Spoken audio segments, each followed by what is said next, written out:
Welcome to Oddball. Wide shot cameras, that one. My name's Amin Elhassan. That's Izzy Gutierrez. We're in the same damn city. Look at us. In the same damn studio. Cold. At the same damn time. It is cold in here. I wish I had a jacket on. But not quite as cold as Luka Doncic was last night, Izzy, as the Lakers and the Mavericks face off for the first time since the big deal. All eyes were on Luka. He was hyped for this. Everybody was going crazy. Jordan Brand dropped a commercial. The carve on the commercial was there. They shot the commercial, and then how'd this work? Well, let's talk about the commercial, shall we? Yeah. It was him changing his license plate. It was somebody dressed in gray Luka-like sweats, right? Could have been her. Who knows? I also will note that they didn't pick someone who was out of shape to play him. Right. Yeah. And then he's changing his plates from the number 77 from Dallas to a California plate, right? Yeah. Yes. And the song in the background is All My Exes Live in Texas, which is a great song. The car was already purple. Mm-hmm. So odd choice. Did he drive a Lakers colored car in Dallas? I thought that was interesting. Mm-hmm. But yeah, it was a great commercial. I thought it set things up perfectly. Yeah, sure. And then before the game, he's warming up. He's doing push-ups, and Nico Harrison is watching from afar. Yeah, there he is, creeping.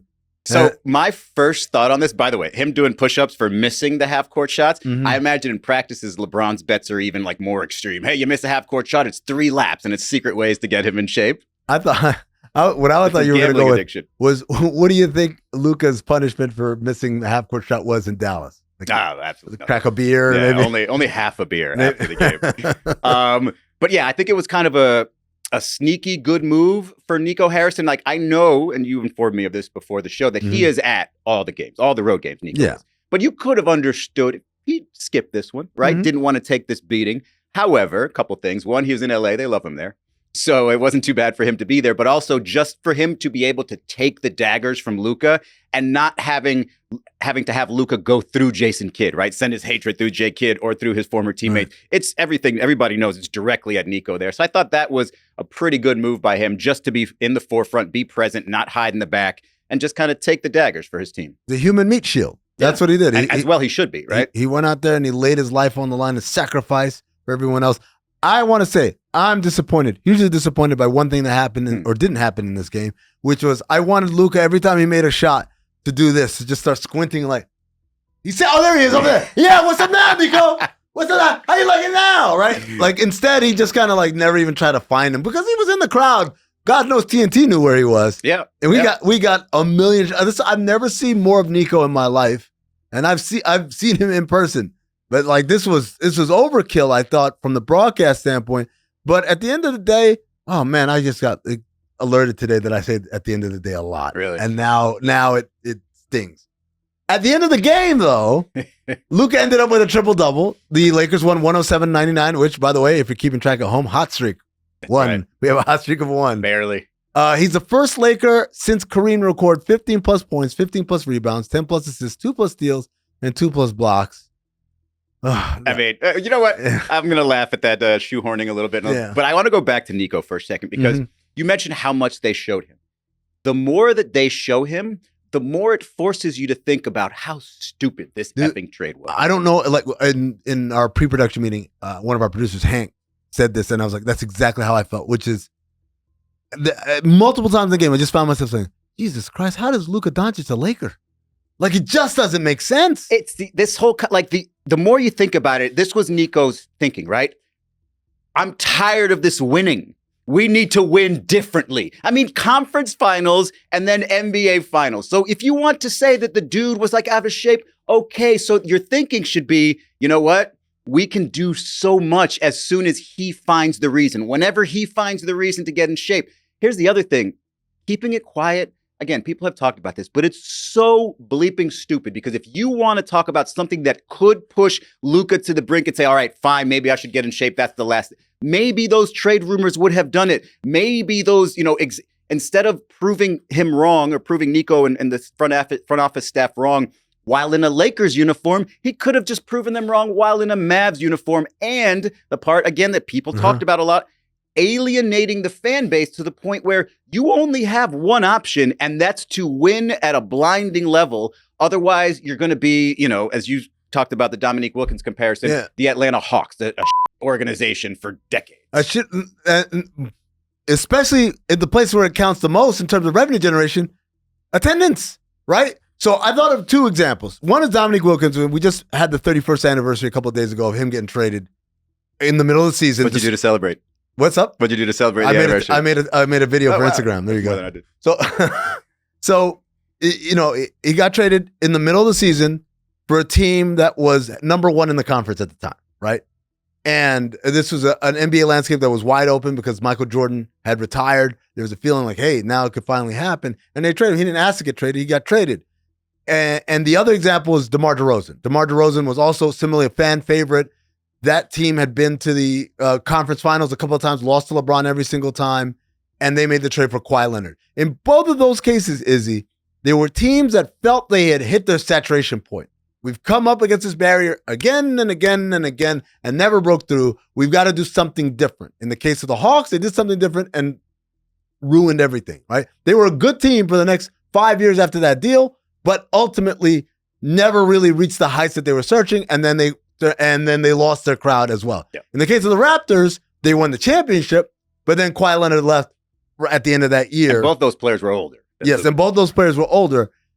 In this case, it's weird because I think about it and I'm like, even in the case where somebody comes in the DeLorean and runs up to Nico, I just came from the year 2030. And guess what? You guys lose in the second round or in the first round of the conference finals every single year. It's the same story over and over again. You're never going to break through. I thought you were going to say we have a third-term president. No, boy, I better not. And so you're never going to break through.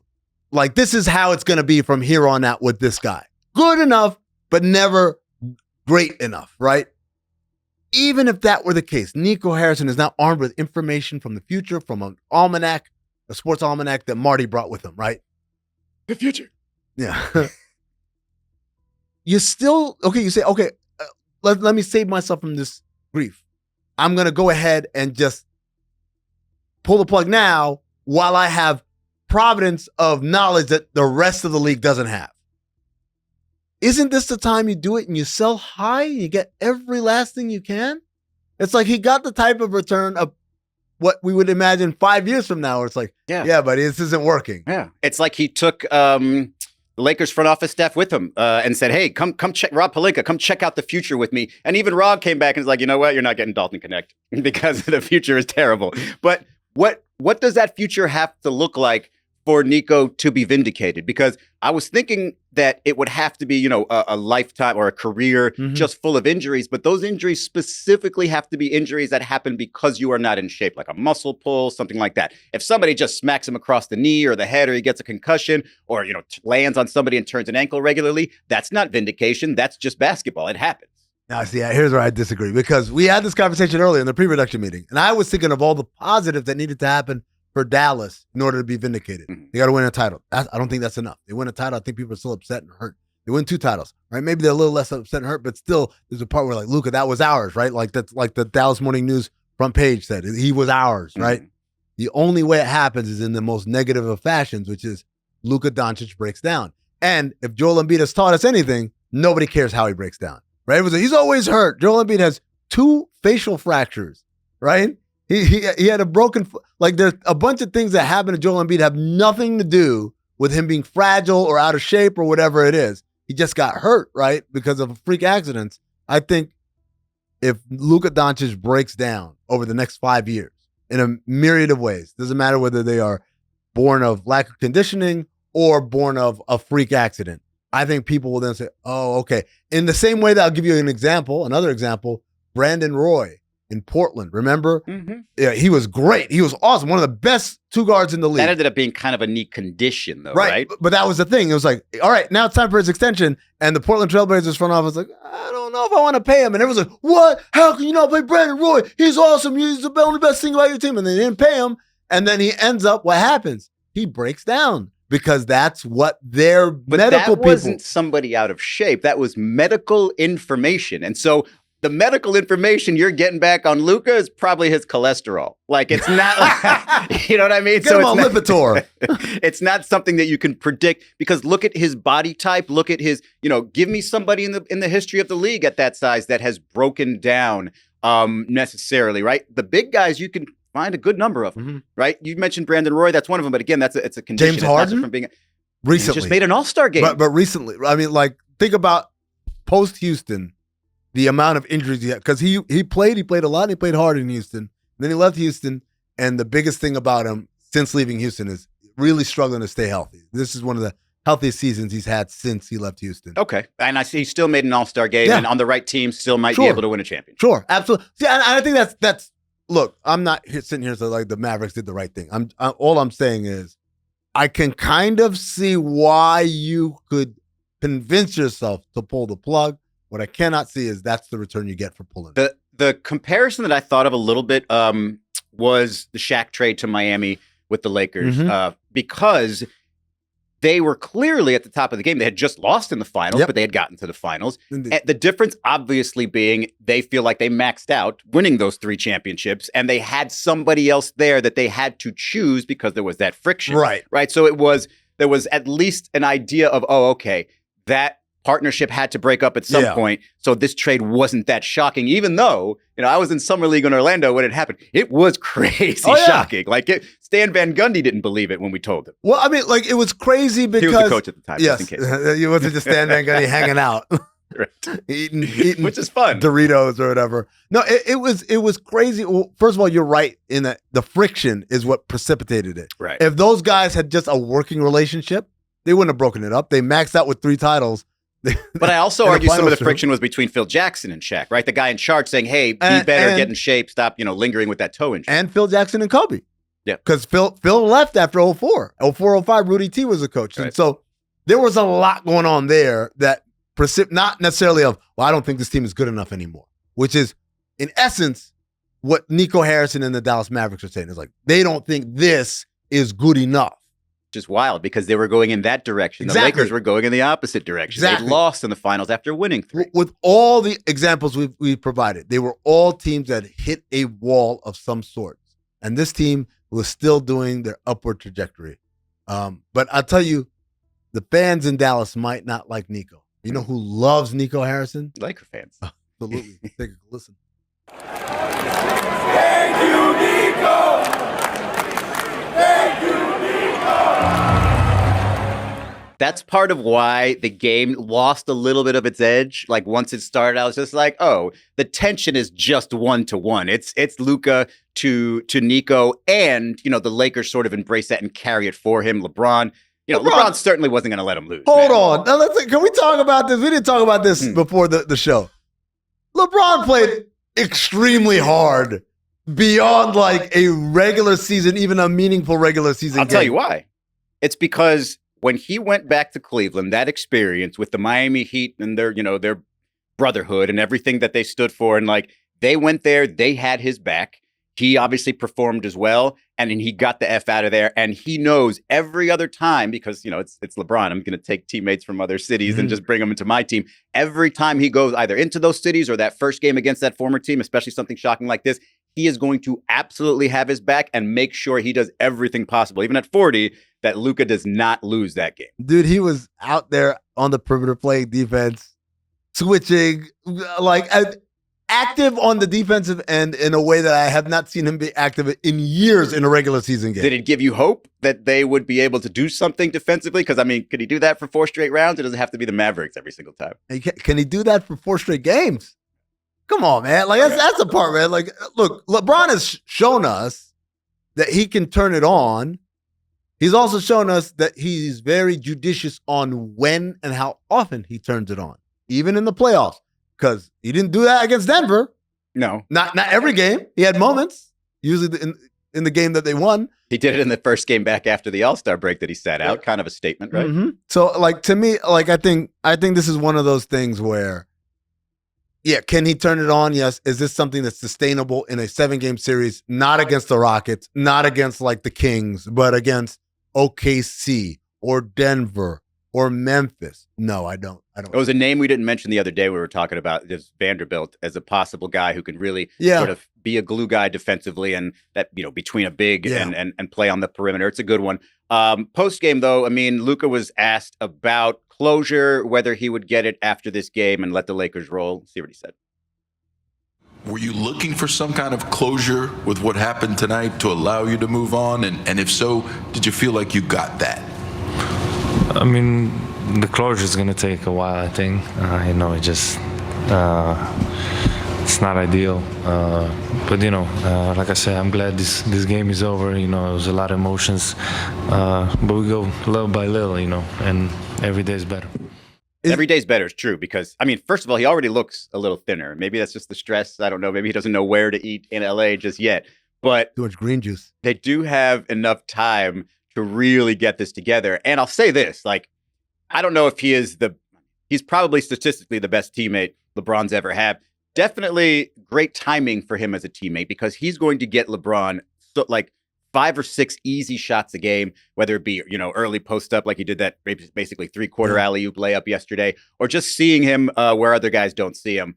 That, I think, makes LeBron want it even more for Luka, right? It reminds me of those times of all those videos of Dwayne just chucking full court heaves to LeBron and him finishing. And so this is perfect. Greg Anthony brought up yesterday on the broadcast the idea that 15 years ago now, wow, so long, that Dwayne Wade had to go to LeBron and say, hey, this whole my turn, your turn thing doesn't work. It's your team. I'm going to support you as the best player. Who wrote that story first?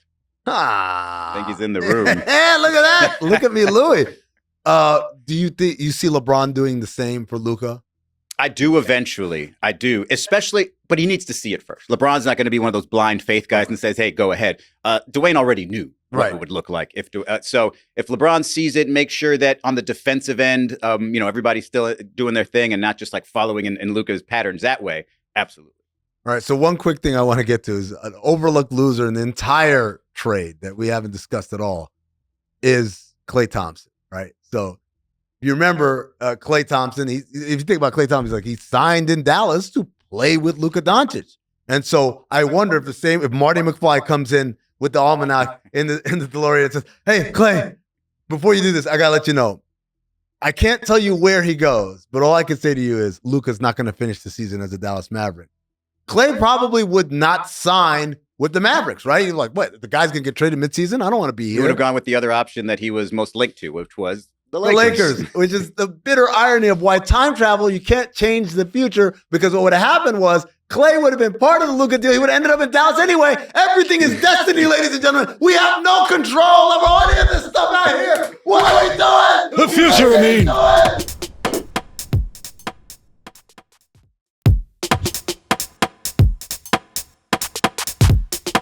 All right, welcome back to Oddball. Still in the studio. Still got to learn that there's a wide camera over here. And we had a couple picks for games of the week earlier this week. Nailed it. And we both nailed it. How about that? Yeah. What was mine? It was yours was Bucks Rockets. Yeah, Bucks Rockets. The Rockets won 100-97. Great game down the stretch. My boy Amin Thompson might be getting a little bit of a reputation. Why do you say that? Well, remember when he body slammed Tyler Hero when they were? Now, I talked to him about it in the All-Star break. He was like, I barely remember that happened. There was definitely no hard feelings there. I'm pretty sure they're fine. All right. Last night he got ejected for what I call Nicolas Caging Giannis Antetokounmpo. He tried to take his face off on a on a foul that he got pump faked, and he came down and just tried to make it a hard foul, but got him you know how the guys celebrate 3-pointers this way? I call it the 3-pointer ate my face. That's what he did to Giannis. And the thing about it is, Giannis after the game said he doesn't care. He loves guys that are competitive. And Amin is a pure competitor. All his teammates love him. He's not going to turn into, Ron Artest or anything. But those are 2 incidents in 1 year where people with only video cameras and don't know who he is are going to be like, man, this guy's a real ass. You know what they say? 1 is an instance, 2 is a trend. Oh, okay. I thought 3 was a trend. Well, get there. What was your game? Suns Grizzlies. No, that's right. And it was pretty good, right? It went into overtime. The Grizzlies beat Phoenix 151-148.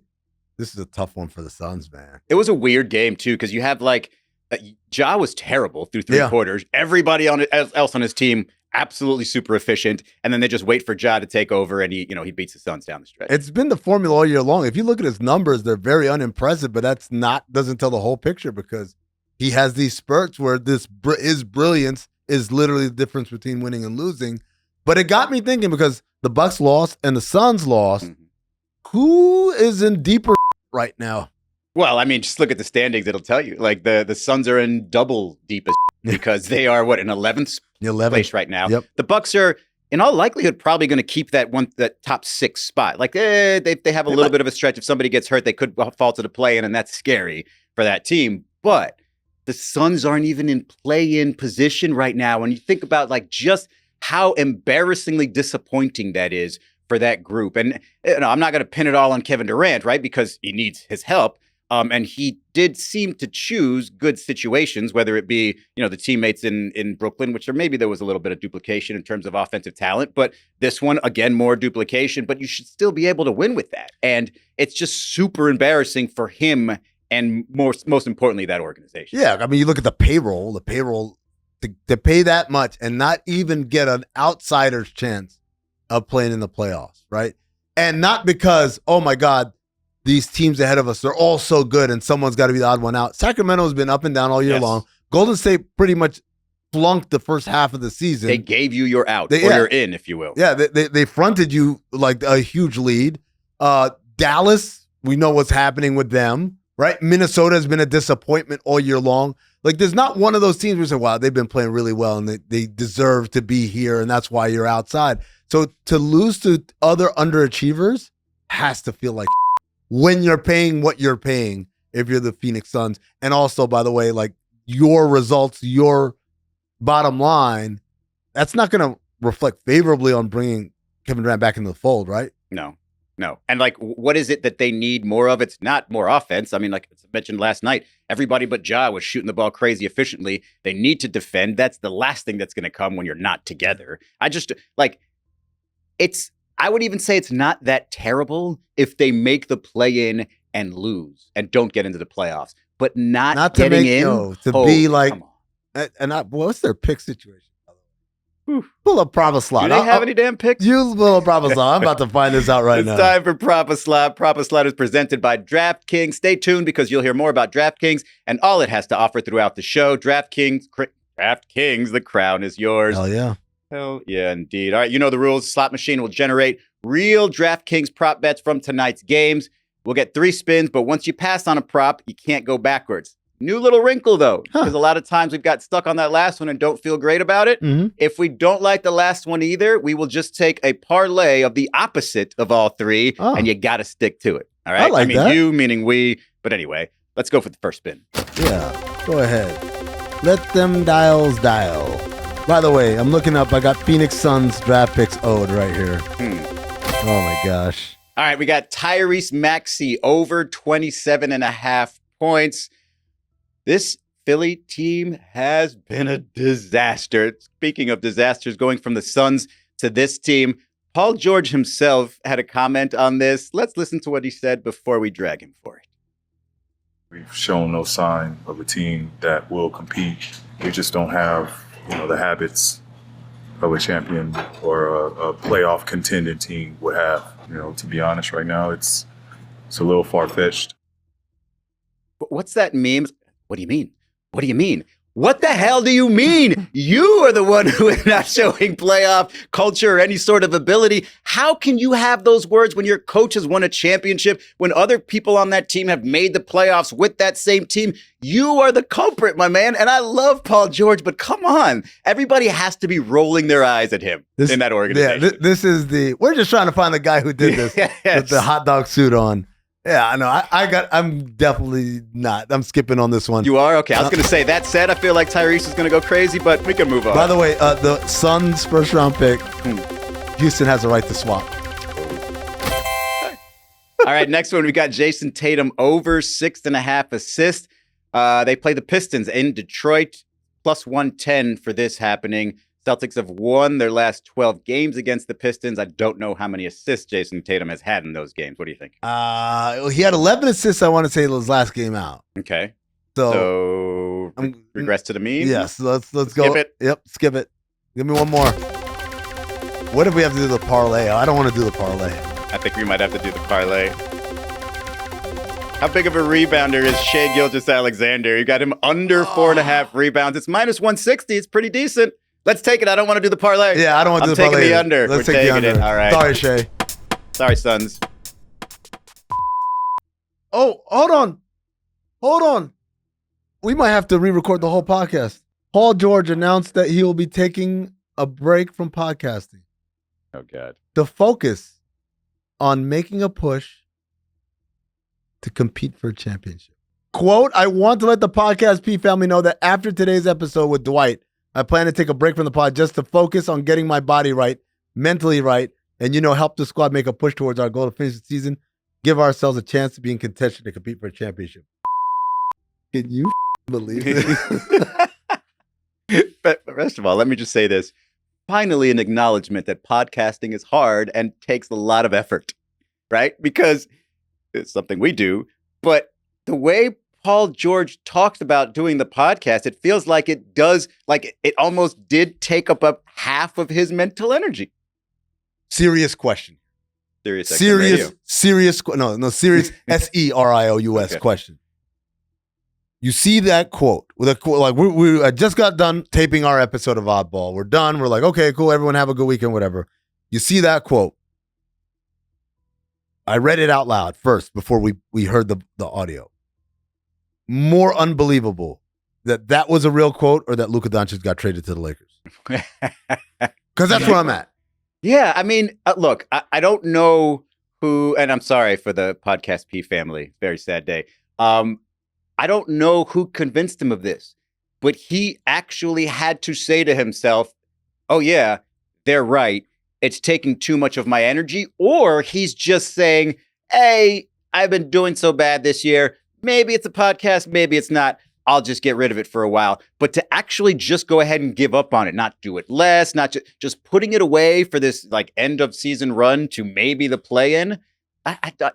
It feels like just an admission of, I don't know, like he just doesn't understand what's happening to his game. Think of all the that's happened to them this season. Embiid shoving a reporter, the players only meeting, guys getting hurt. Players only. Paul George playing like even when he was the only star on the floor, right? All of these flashpoints during this horrific season where I know we've talked about it. Hey, man, maybe you want to stop podcasting until you get the right. And now, after the completely falling apart and Embiid's done for the year probably, they are far, far away from anything close to being successful, even with the most meager and modest standards. And now he's like, I think I need, what are you talking about? But I guess my thing with this is just like, whenever I heard somebody saying, hey, drop the podcast, you're not doing well, I wouldn't assume that the podcast is the reason he was struggling, right? If I'm Paul George, I'm just like, I'm putting in the same work. It's just during my off time, I happen to be talking about work. Like, that's not, to me, the most stressful situation, despite what I just said at the start of this. They had a team meeting where they were talking about like, yo, we need to get this back on track. And then he dropped the podcast episode right after. The Sixers had a team meeting. You were there. What are you talking about? So it's not so much about the podcast making him play bad. It's sort of creating a bad situation in the locker room. No, not even the locker room. It's just the optics are horrendous. Like you can do certain things when things are great. The Sixers were 40 and 18 right now, and Paul George was averaging a cool 20 points a game. Podcasts are a little hard out. But if you were to tell me, if you tell anybody, hey, or tell your bosses in the NBA, hey, every day after work, I'm just going to go home, sit down, and talk about basketball. Wouldn't that be the same thing if it's recorded or not? You'd be like, okay, that's fine. You're not out motorcycling. You're not out, doing it. You're not out getting wasted. You're not out clubbing. You're just talking basketball. Like it's the most natural thing in the world you could do. What level of distraction would that really be? What level of sort of optics, just because you're talking about things going poorly doesn't mean the podcast is contributing to things going poorly. No, it's exactly that. Things are going poorly. Shut the hell up. Hide. Go into hiding. Come back out when everything is fine again. But it's like, imagine if the nation were at war, right? And then the secretary like actual war okay. on our shores here. And the Secretary of Defense, meanwhile, Daly has a podcast where he's just like, "Hey man, you see what's happening in Japan? That's kind of crazy." That's a bit. What are you talking about? This is why they wouldn't let us use words like war when I worked at newspapers when you're talking about games, because they're not the same. So I can't really buy. Look, to me, this is an admission to what you're saying. Like, I don't think it clearly has taken hammering over the head about it for him to finally give up on it, because I would imagine this isn't the first time it's come up. But to give up on it now, when like the certainty of your fate, right? We were asking him to give up, like, just until you get it back right. That's what I was asking. Until get the thing back on track, and then you can come back. He's like doing it now after. That's it. I was about to start speaking in Arabic because I don't know any other way to describe the finality of what's happened to the Sixers. It's done for. Stick up for what? Push for a championship. That's the other wild part about it. You're behind Chicago in the standings. Let's just say that. Let's just say they flip the most giant switch of all time. Paul George turns into Paul George from 6-7 years ago.